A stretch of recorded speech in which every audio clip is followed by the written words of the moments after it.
यो स्पेयर छ हो र यो स्पेयर को मास क्यापिटल हल्लो होस् या सोलिड होस् दुवैको मास म क्यापिटल एम नै भन्ने छु र रेडियस पनि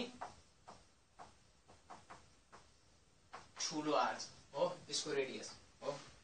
चाहे हल्लो होस् या सोलिड होस् यो त बल छ यो हल्लो स्फियर छ ओके न अर्को सोलिड स्फियर पनि हेर्नु होला अब हेर्ने हल्लो सोलिड स्फियर को र हल्लो स्फियर को moment of inertia about an axis यो एक्सिस को बीचबाट यसरी रोटेट भइरहेछ भने यसरी हो त अहिले एक्सिस अफ रोटेसन कुन हो यो बीचको यो एक्सिस अफ रोटेसन हो यो एक्सिस यसरी यो बडी रोटेट भइरहेछ भने यसरी हो यसरी रोटेट भइरहेछ भने एक्सिस अफ रोटेसन चाहिँ यो छ यो त यो एक्सिस अफ रोटेसनमा रोटेट भइरहेछ भने मोमेन्ट अफ इनर्शिया हुन्छ सोलिड स्फियर को लागि हेर्ने कहिले जहिले पनि सोलिड स्फियर को के हुन्छ कम हुन्छ हलो स्फियर को के हुन्छ बडी हुन्छ रिङ को बडी हुन्छ डिस्क को कम हुन्छ त्यो भन्दा हुन्छ कि हुँदैन यसको हुन्छ 2 बाइ सोलिड छ त कम हुन्छ त्यो 2 बाइ 5 mr स्क्वायर हुन्छ यो त याद राख्नु पर्यो 2 बाइ 5 र यसको 2 बाइ 3 2 बाइ 3 mr स्क्वायर हो र अब के भन्छ यो टेन्जेन्ट को अबाउट रोटेट गर्न थाल्यो यो के गर्ने यो टेन्जेन्ट को अबाउट रोटेट गर्न थाल्यो यसरी कसरी देखौं टेन्जेन्ट को अबाउट रोटेट गर्न थाल्यो यसरी रोटेट गर्न थाल्यो अबाउट टेन्जेन्ट हो यसरी रोटेट गर्न थाल्यो त यसको अहिले एक्सिस अफ रोटेसन कुन छ यो छ यसरी भन्न खोजेको यसरी रोटेट भइरहेछ त यो एक्सिस अफ रोटेसन के अबाउट यसरी यो रोटेट गरिरहेछ भनेदेखि यसरी यो रोटेट गरिरहेछ भनेदेखि यो मोमेन्ट अफ इनर्शिया भन्न खोजेको अहिले थियो moment of inertia about diametric axis यसरी रोटेट गरिरहेछ हो यदि मोमेन्ट अफ इनर्शिया अबाउट यो स्फियर छ र यो यताबाट रोटेट यो एक्सिस को अबाउट रोटेट गर्न थाल्यो यो एक्सिस अफ रोटेसन भइदिनु कति हुन्छ हेर्ने प्यारलल एक्सिस थ्योरम याद गर्ने प्यारलल एक्सिस थ्योरमले के भन्छ कि मोमेन्ट अफ इनर्शिया मलाई टेन्जेन्ट डिस्टेन्समा कुनै डिस्टेन्समा चाहिन्छ perpendicular to the axis of rotation about the centre of that body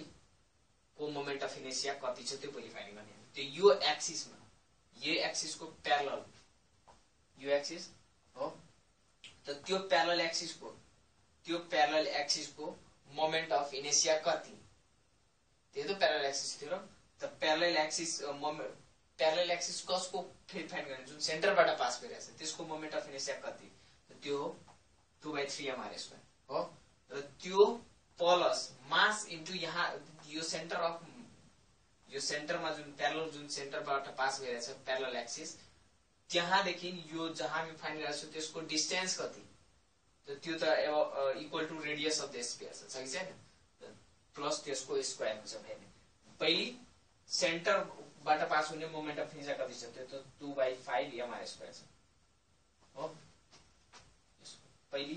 यसको लागि 2 बाइ 5 mr स्क्वायर छ हो सोलिड को लागि हो प्लस के हुन्छ mass of the solid sphere त्यो m छ हो र कति डिस्टेन्समा छ त r डिस्टेन्समा छ त r स्क्वायर अब यो कति हुन्छ 7 बाइ 5 mr स्क्वायर हुन्छ र यसको लागि हेर्ने भनेदेखि about the centre moment of inertia कति त 2 by 3 mr square 2 by 3 mr square हो र मास कति हलो स्फियर को त्यो र कति डिस्टेन्समा छ त्यसको स्क्वायर त यो कति हुने भयो 5 बाइ 3 mr स्क्वायर यो प्यारलल एक्सिस थ्योरम लगाउने एउटा मात्र यो याद राख्नु यो दुईटा 2 by 5 mr square 2 by 3 mr square कसको मोमेन्ट अफ इनर्शिया कति सोलिड को कि हलो को त हलो को बडी 2 बाइ 3 को रेशियो बडी आउँछ 2 बाइ 5 भन्दा ओके यो थियो सोलिड स्फियर को लागि मोमेन्ट अफ इनर्शिया